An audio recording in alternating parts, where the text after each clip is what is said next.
Du Lei terlempar ratusan meter jauhnya oleh Hai Bei Fei sebelum dia berhenti.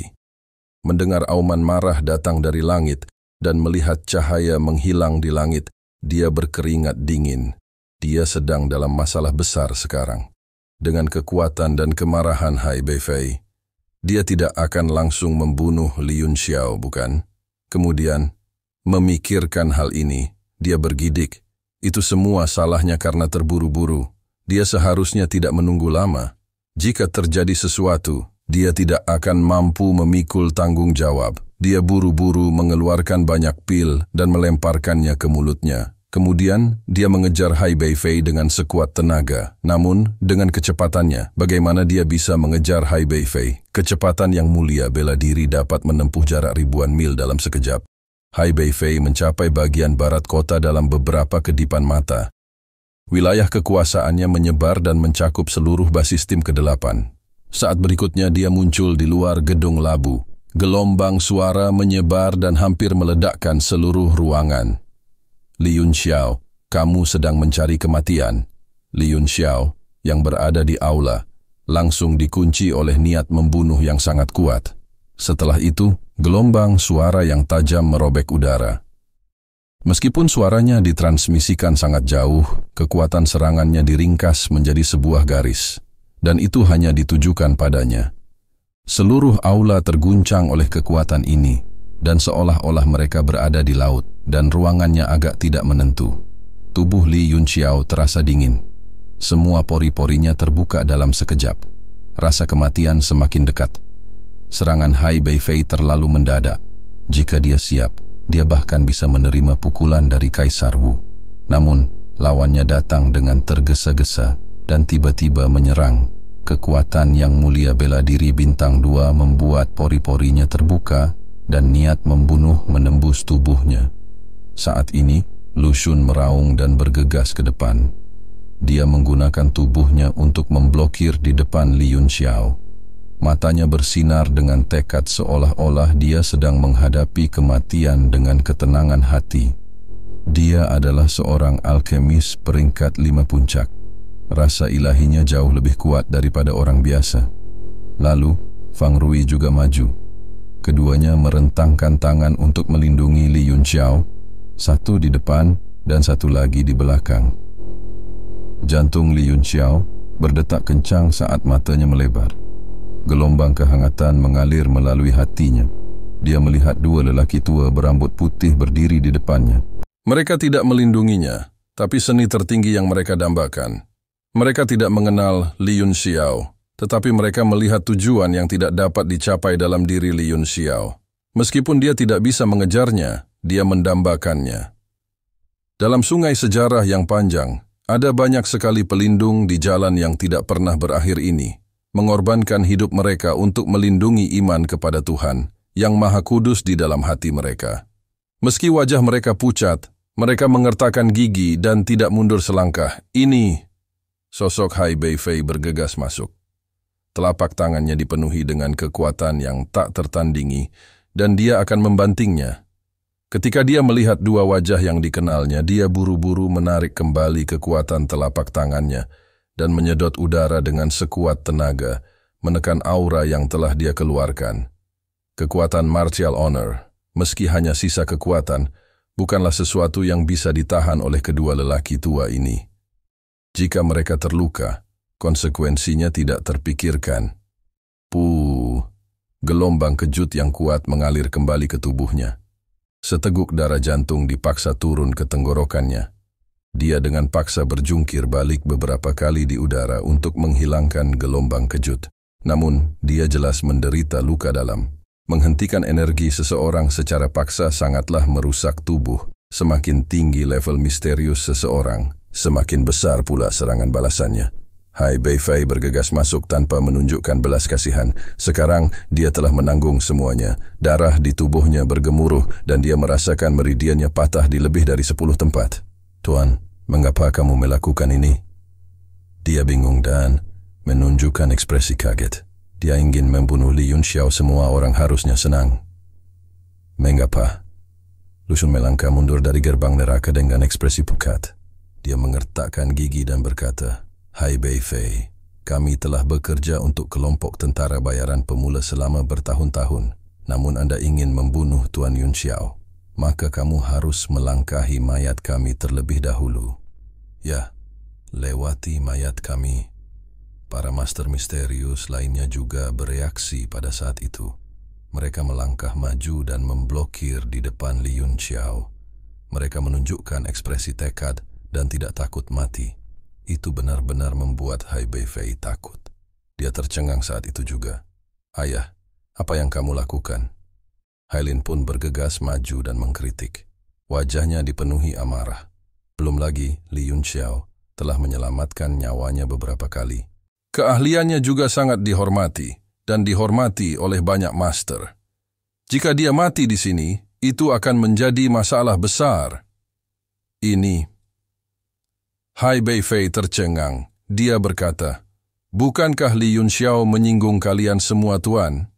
"Menyinggung?" Fang Rui berkata dengan marah. "Orang yang menyinggung kami adalah Anda, Kapten Hailin. Aku tidak melakukannya lagi. Temukan seseorang yang lebih berkualitas." Aku juga berhenti. Aku sangat marah. Saya juga. Setelah bekerja bertahun-tahun, Anda sebenarnya ingin menyakiti Guru Yun Xiao. Semua orang merespons satu demi satu, dan semuanya tampak marah. Hailin buru-buru menjelaskan masalahnya. Hai Bei Fei dipenuhi keringat dingin. Jadi itulah mengapa mereka ingin mendapatkan kontrak tersebut. Dia memandang Li Yun Xiao dengan ekspresi memohon. Dia tampak sangat berhati-hati. Zhou Xiang juga sedikit pusing. Dia tidak menyangka Martial Eminence akan menunjukkan ekspresi menyedihkan seperti itu. Seolah-olah dia sedang memohon. Tiba-tiba dia merasa sudah agak tegak. Ia merasa 10 tamparan yang ia berikan sebelumnya sangat berbobot dan sepadan. Tuan Yun Xiao, mari kita tinggalkan tempat terkutuk ini bersama-sama. Aku muak. Fang Rui bertanya. Dengan Guru Yun Xiao memimpin kita bisa pergi kemanapun di dunia. Bahkan 7 kekuatan besar yang mendominasi dunia pasti akan menerima kita. Hai Bei Fei panik. Dia tidak lagi peduli dengan identitasnya dan meratap. Tuan Yun Xiao, tolong jangan. Saya bingung sekarang. Saya tidak mengerti situasinya. Mohon maafkan saya, Tuan. Jika orang-orang ini pergi, dukungan logistik kelompok tentara bayaran pemula akan terputus. Mereka tidak akan mampu bertahan lebih dari beberapa bulan di Soft Song Forest. Kali ini, pandangan semua orang tertuju pada Li Yun Xiao, seolah-olah mereka sedang menunggu keputusannya. Li Yun Xiao menatap Hai Bei Fei. Kilatan dingin muncul di matanya. Dia berkata, "Jika bukan karena Kaisar Muda Haolian, Anda tidak akan berdiri di sini tanpa cedera." Hai Bei Fei merasa getir. Tentu saja dia tidak mempercayai kata-kata Li Yun Xiao. Dia pikir dia hanya berusaha menjaga penampilan. Lagi pula, wajar jika anak muda ingin menjaga penampilan. Namun, dia yang salah, jadi dia tidak berani membantah. Dia hanya bertanya dengan heran. Tuan Yun Xiao mengenal Kapten Haolian. Mata Li Yun Xiao memancarkan sedikit kenangan. Dia berkata, "Kamu akan mengetahuinya di masa depan." Dia memandang Lu Xun dan yang lainnya. "Semuanya, aku masih memiliki beberapa hal yang harus diselesaikan di hutan Soft Song. Selain itu, aku memiliki hubungan dekat dengan Kaisar Muda. Haolian, saya harap Anda akan terus tinggal di kelompok tentara bayaran pemula untuk membantu saya." Lu Xun mengerutkan kening. "Tuan Yun Xiao akan pergi di masa depan. Kami berharap dapat mengikuti Anda." Dia mengungkapkan ekspresi kerinduan. "Kami bersedia mengikutimu." Semua orang berteriak pada saat bersamaan. Wajah mereka dipenuhi tekad dan kerinduan. Li Yun Xiao tersenyum dan menghela nafas. "Saya tidak akan pergi dalam waktu dekat. Saya bisa memahami perasaan Anda. Selama periode waktu ini, jika Anda memiliki pertanyaan mengenai jalur formula, saya akan memberitahu Anda semua yang saya tahu tanpa menahan apapun. Saya juga akan sering datang ke Soft Song Forest di masa depan." Sedikit kesedihan melintas di wajah semua orang. Tetapi ketika mereka memikirkan tentang bagaimana mereka dapat berkonsultasi sebanyak mungkin teknik selama periode waktu ini, mereka dengan cepat menjadi bersemangat lagi.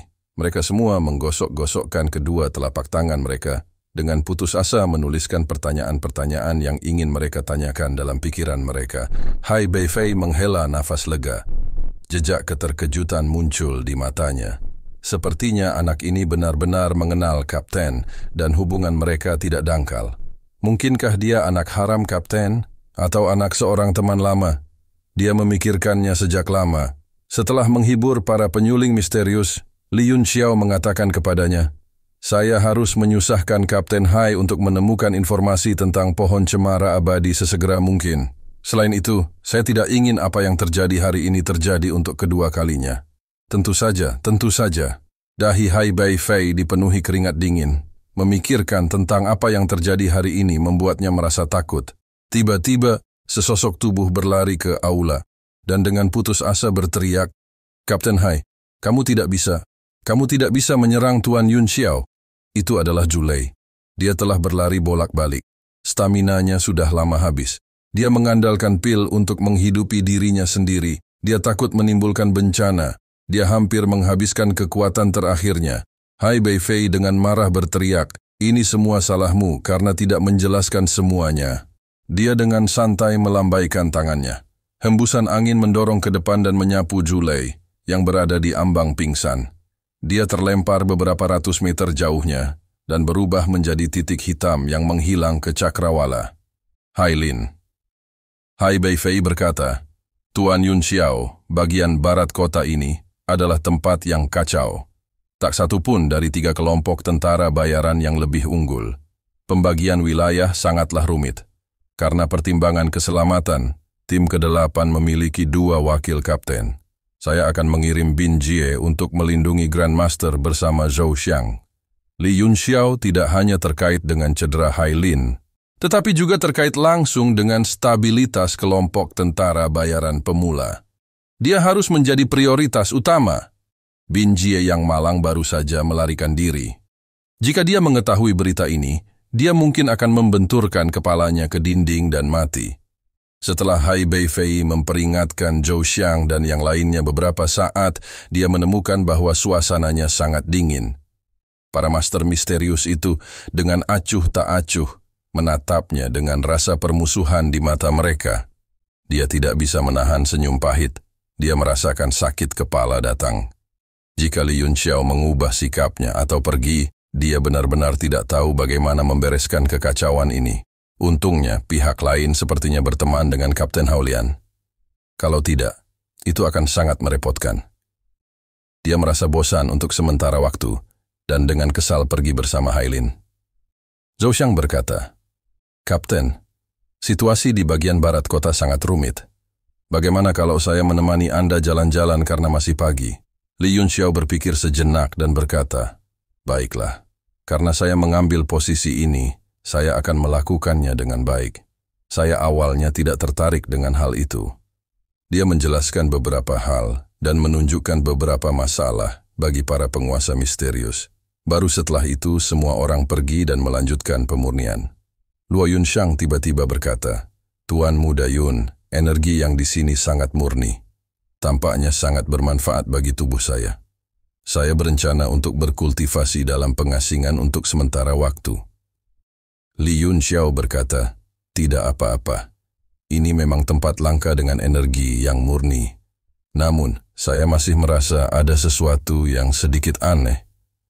Anda harus berkultivasi di sini untuk saat ini. Ini akan sangat bermanfaat bagi energi 9 yang Anda."